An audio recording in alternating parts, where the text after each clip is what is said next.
नमस्कार, between the lines with नीलू रंजन में आपका स्वागत है।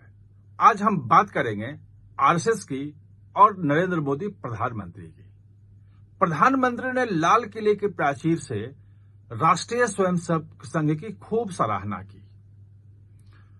कोई भी प्रधानमंत्री पहली बार लाल किले की प्राचीर से आरएसएस की इस ढंग से सराहना की थी। इसके पहले 6 साल अटल बिहारी वाजपेयी भी प्रधानमंत्री थे और पिछले 11 साल से मोदी भी हैं। लेकिन लाल किले से जो पूरे देश को संबोधित किया जाता है, एक राष्ट्र प्रमुख के रूप में संबोधन होता है, उसमें आरएसएस का कभी कोई जिक्र नहीं था।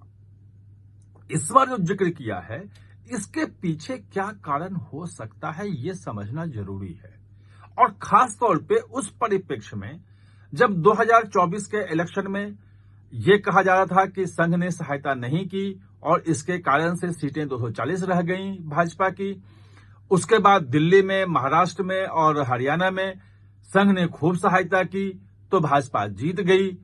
जो राष्ट्रीय अध्यक्ष नहीं बन पा रहा है भाजपा का, पिछले 1 साल से ऊपर हो गया और ये कहा जा रहा है कहीं ना कहीं संघ और भाजपा के बीच में टकराहट है, मतलब समन्वय नहीं बैठ रहा है, नामों पे सहमति नहीं बन रही किसको बनाया जाए और इसके कारण से राष्ट्रीय अध्यक्ष का चुनाव नहीं हो रहा है।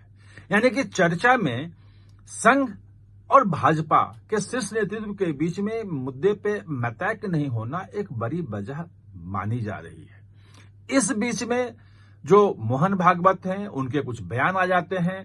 उस बयान के आधार पर लगता है कि कहीं ना कहीं से उसका जो अर्थ निकाला जाता है वो ये कि शीर्ष नेतृत्व जो है भाजपा का और संघ का, उन दोनों के बीच में कड़वाहट है। भले ही दोनों के बीच में मोहन भागवत खुद गए थे प्रधानमंत्री आवास पे और वहां पे 1.5 घंटे की मुलाकात हुई, लेकिन जिस ढंग से मोहन भागवत 75 साल में सेवानिवृत्ति की बात करते हैं कि अब रिटायरमेंट का समय आ गया है, 75 साल जो रिटायरमेंट का समय होता है, वो खुद 75 साल के हो रहे हैं, मोदी भी 75 साल के हो रहे हैं, अगले महीने ही हो जाएंगे दोनों।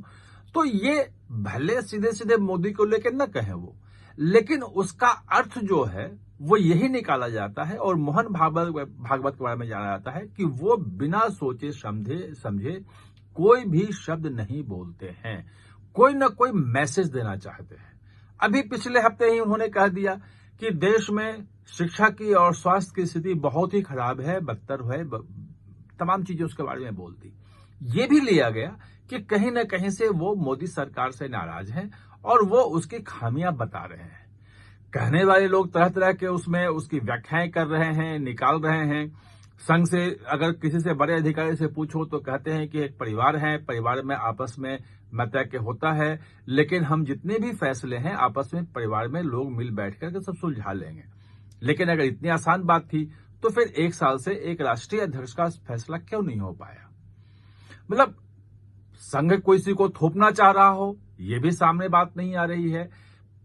प्रधानमंत्री किसी को अध्यक्ष बना देंगे और संघ रोक लेगा, यह भी नहीं है।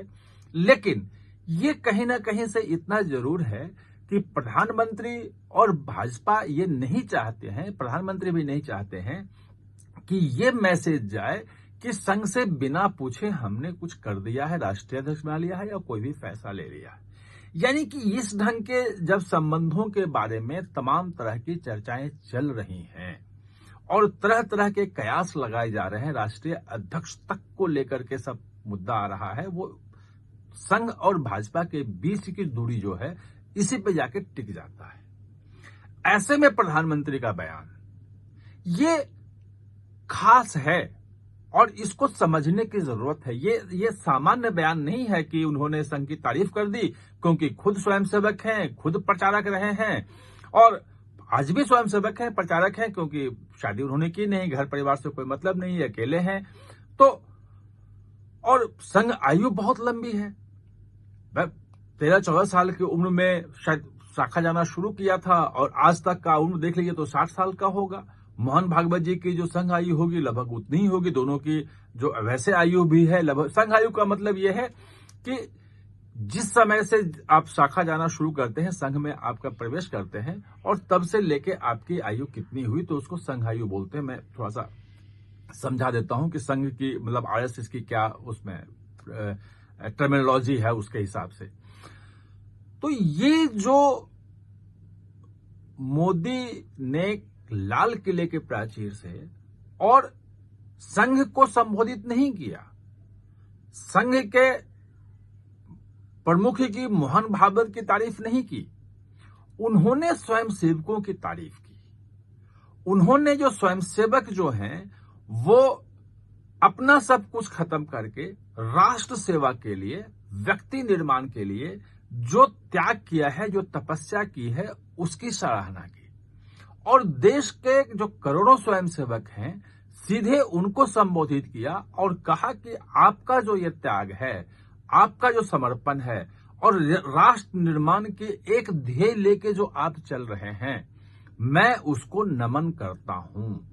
तो कहीं ऐसा तो नहीं कि संघ और भाजपा के शीर्ष नेतृत्व कुछ व्यक्तियों के बीच में कुछ मुद्दों को लेकर के मतभेद हो सकता है, लेकिन संघ एक संगठन के रूप में और भाजपा एक संगठन के रूप में कोई मतभेद नहीं होना चाहिए। स्वयंसेवक जो है वो भाजपा को अलग समझे आरएसएस से, ये नहीं होना चाहिए। जो मैं समझ पा रहा हूं प्रधानमंत्री का, प्रधानमंत्री ने यही मैसेज देने की कोशिश की है कल, और उन्होंने एक तरह से लाल किले के प्राचीर से सीधे सीधे स्वयंसेवकों के साथ संवाद स्थापित किया है।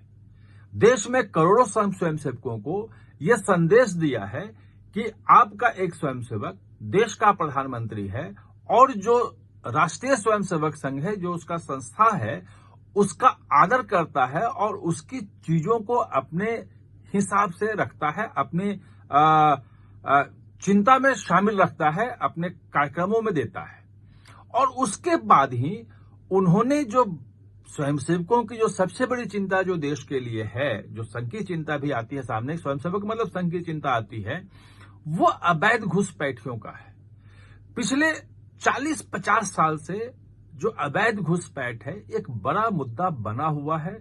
संघ इसको लेके बहुत कुछ बोल रहा है, स्वयंसेवक इसको लेके बहुत कुछ बोल रहे हैं, लेकिन कोई भी सरकार, चाहे अटल बिहारी वाजपेयी सरकार हो, चाहे 10-11 साल से प्रधानमंत्री नरेंद्र मोदी सरकार हो, इस समस्या का किसी ने कोई समाधान निकालने की कोशिश, मतलब हुआ ही नहीं, समाधान निकला ही नहीं।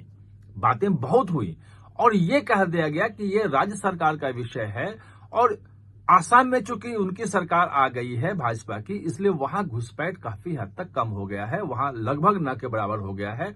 और ये अमित शाह कई बार बोल भी चुके हैं, और ये भी बोल चुके हैं कि भाई अगर पश्चिम बंगाल में जिस दिन भाजपा की सरकार आ गई उस दिन बांग्लादेशियों का अवैध घुसपैठ बंद हो जाएगा।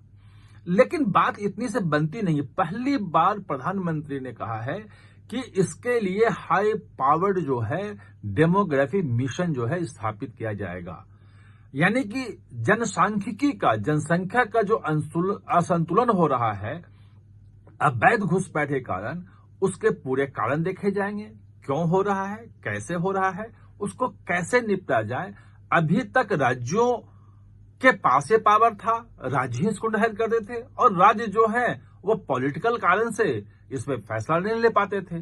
तो अब प्रधानमंत्री मोदी ने कहा है कि भाई इस समस्या को हम एड्रेस करेंगे, और जो राष्ट्र निर्माण का जो 1925 से जब से राष्ट्रीय स्वयंसेवक बना, तब से जो है कि हिंदुस्तान जो है इसको परम वैभव पे ले जाना है और विश्व गुरु बनाना है, तो पूरा का पूरा प्रधानमंत्री ने रोड मैप भी रखा कि 1947 तक कैसे हम भारत को दुनिया में विकसित भारत बनाएंगे, नंबर 1 बनाएंगे। उन्होंने अमेरिका की जितनी बड़ी कंपनियां सोशल मीडिया से लेके है तमाम तक की बातचीत की। जो जो क्षेत्र जहां जहां भारत कमजोर है, सभी क्षेत्रों में कैसे भारत मजबूत होकर उभरेगा, कैसे भारत जो है वो दुनिया में सबसे आगे होगा, पूरी रूपरेखा रखी।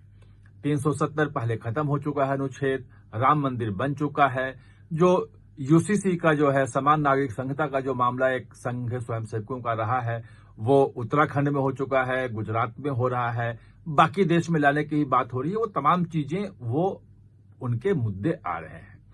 यानी कि इस पूरे प्रकरण में जो मुझे समझ में आ रहा है, जो मैंने आरएसएस के बड़े नेताओं से बात करने की समझने की कोशिश की, जो भाजपा के कुछ नेताओं से समझने की कोशिश की, वो यही निकल के आ रहा है कि एज ए स्वयंसेवक प्रधानमंत्री नरेंद्र मोदी ने लाल किले से सीधे पूरे देश के स्वयं के सेवकों के साथ संवाद किया है, ताकि कहीं भी कोई कम्युनिकेशन गैप न रहे, संवाद में कहीं कुछ कम्युनिकेशन गैप न रहे कि स्वयंसेवकों को कुछ गलत बात, जो गलत मैसेज जो है वो प्रधानमंत्री के बारे में पहुंचा दिया जाए। ये उनका अपना एक तरीका है। आप हमारे साथ चर्चा में जुड़े, इसके लिए बहुत बहुत धन्यवाद। और हाँ, चैनल को सब्सक्राइब करना ना भूलें, इसका बेल आइकन दबाएं ताकि नया वीडियो कोई भी आए तो उसका नोटिफिकेशन समय पे आपको मिल जाए।